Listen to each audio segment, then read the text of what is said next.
Hi friends, welcome to Kamadhenu Akshayam. நம்ம இன்றைக்கி பார்க்க போகிறது ஒரு ஸ்வீட் ரெசிபி. அதுவும் இன்ஸ்டண்ட்டாக நம்ம வீட்டில் இருக்கிற பொருள் வச்சு எப்படி பண்ணுறதுன்னு பார்க்கலாங்க. இதுக்கு கடாயில் 1/4 கப் அளவுக்கு கோதுமை மாவு எடுத்திருக்கேன். இதை நல்லா வறுத்து எடுத்துக்கலாம். ஸ்டவ்வை சிம்மில் வச்சுட்டு நல்லா ட்ரை ரோஸ்ட் பண்ணிக்கோங்க. மாவு நல்லா கலர் மாதிரி வரணும், கரியக்கூடாது. இப்போ உங்களுக்கு மாவு கலர் பார்த்தாலே தெரியும், நல்லா கலர் மாறிடுச்சு, கரியலை. போதும், இப்போ ஸ்டவ் ஆஃப் பண்ணிடலாம். ஸ்டவ் ஆஃப் பண்ணிவிட்டு வேற ஒரு பாத்திரத்துக்கு மாற்றி வச்சிடலாம். இப்போ அதே கடையில் 1 டேபிள் ஸ்பூன் நெய் சேர்த்துருக்கேன்.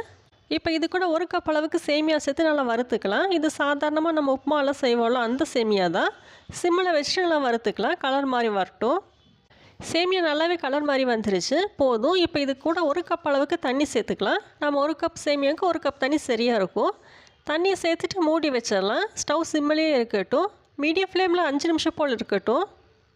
அடிக்கடி கலந்து விட்டுக்கோங்க, இல்லைன்னா அடிப்பிடிக்க ஆரம்பிச்சிடும். சேமியா நல்லாவே வெந்துருச்சு. இப்போ இது கூட கொஞ்சமாக பாதாம் முந்திரி கட் பண்ணி வச்சுருக்கேன், அதை சேர்த்துக்கலாம்.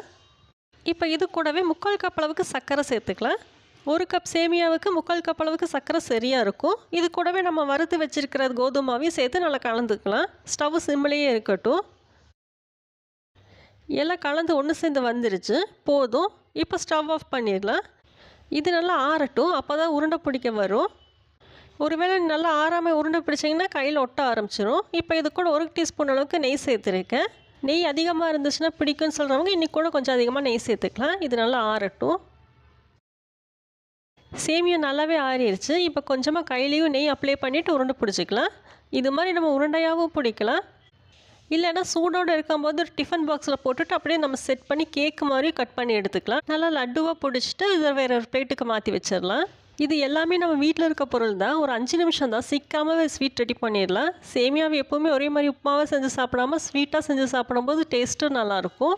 வெள்ளை சக்கரை வேண்டாம்னு நினச்சிங்கன்னா அதுக்கு பதிலாக கரும்பு சக்கரை கூட சேர்த்துக்கலாம், ஆப்ஷனல் தான். இப்போ நம்ம சேமியா லட்டு சூப்பராக ரெடி ஆயிடுச்சு. நீங்களும் இதே மாதிரி செஞ்சு சாப்பிட்டு பார்த்துட்டு கமெண்ட் பண்ணுங்கள். வீடியோ பிடிச்சிருந்தால் லைக் பண்ணுங்கள். காமதேனு அக்ஷயத்துக்கு சப்ஸ்கிரைப் பண்ணுங்கள். தேங்க்ஸ் ஃபார் வாட்சிங்.